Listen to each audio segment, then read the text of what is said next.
The Final Cut is the 12th album released by Pink Floyd. Initially, it was thought of as a Roger Waters solo album, but it was decided on as a Pink Floyd record. Founding member and keyboardist Rick Wright had left shortly before recording due to personal issues.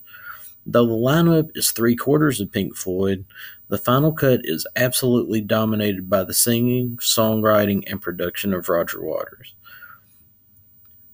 David Gilmour and Nick Mason had almost nothing to do with the writing of these songs. It's an anti-war concept album critical of then British Prime Minister Margaret Thatcher. We begin with the post-war dream. Some beautiful Michael Kamen keyboard gives a perfect backdrop to Roger Waters' horror story about life in Thatcher's England. Very blunt lyrics. I really like this song. It's a great opener. Next, we have the track Your Possible Past. We start off with a guitar riff reminiscent of Wish You Were Here. A beautiful somber keyboard riff brings some excellent texture. When the band kicks in, Gilmour launches into an amazing badass solo. Next, we have the song One of the Few. A really interesting acoustic guitar run adds to the depressing feel of the lyrics. A short 1 minute and 17-second stopgap, it's really good. Next, we have the track When the Tigers Broke Free. We begin with a chanting choir that fades in as Waters starts singing. A periodic drum roll adds to the military symbolism in the lyrics, as does the orchestra, which kicks into overdrive at the end of the track. Next, we have the track The Hero's Return, an intro very similar to Run Like Hell from the Wall. It starts us off with an arpeggiated guitar riff, which holds chord in the background. A distorted guitar rings out every once in a while. I really like the palm muting riff of the electric guitar. Some accented piano is played underneath the vocals. Solid song. The last 20 seconds has a beautiful descending guitar line. Next, we have the track The Gunner's Dream. This track starts off with a very emotional piano intro. You really can hear the anguish in Roger's voice as an awesome saxophone busts in with a really cool solo. This song really shows Roger's amazing songwriting prowess. Next, we have the track Paranoid Eyes. A piano run starts this track off while you hear marching in the background. An on-point acoustic guitar comes in echoing the remarkable piano riff. A cello adds some interesting accents. A really quiet, haunting song that I like a lot. Next, we have the track Get Your Filthy Hands Off My Desert, a really short political stopgap powered by violins and cellos. The orchestra swells are really cool.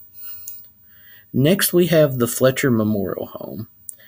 You can really hear the hate in Waters' voice while he condemns different leaders from over time.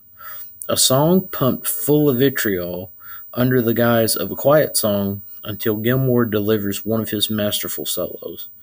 Nick Mason's drums add urgency to the solo section. A really amazing song.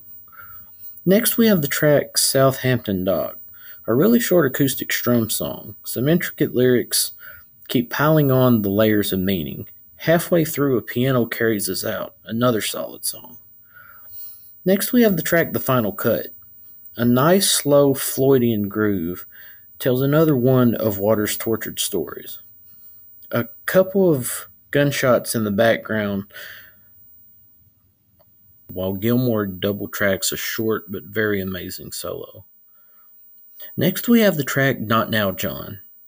One of the most electric tracks on the album, Gilmour's vocals are finally heard along with Waters. A female chorus in the background adds a nice accent to the track. Gilmour's solo cuts through the track and is solid as always.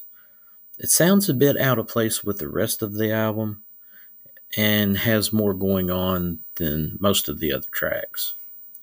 Finally, we end with the track Two Suns in the Sunset. I really like this song. It's a very personal song that closes the album perfectly. I really love this album. It's another album that gets unfairly judged. I do concede that Rick Wright's stellar signature playing is missed. However, Michael Kamen does an admirable job of filling the void, though it is certainly not the same. Poor Nick Mason is pretty much non existent on this album. Neither him or Gilmour have any writing credits on this album. From Dark Side on, it was easy to see Waters gain more power, as many of his songs are the signature ones everybody knows and still hear on the radio today. His conviction on this album is outstanding. His emotions in his singing change from track to track, and he tells a perfect story of anti-war alienation under a ruling regime, a real masterwork for Roger Waters. As a Pink Floyd album, it won't deliver for casual fans. If you're a fan of The Wall, you will really love this album. If you like a lot of David Gilmour vocals, go somewhere else because they're certainly not here. It's a brave album that tore the original lineup apart while further proving Roger Waters is one of the great songwriters of our time.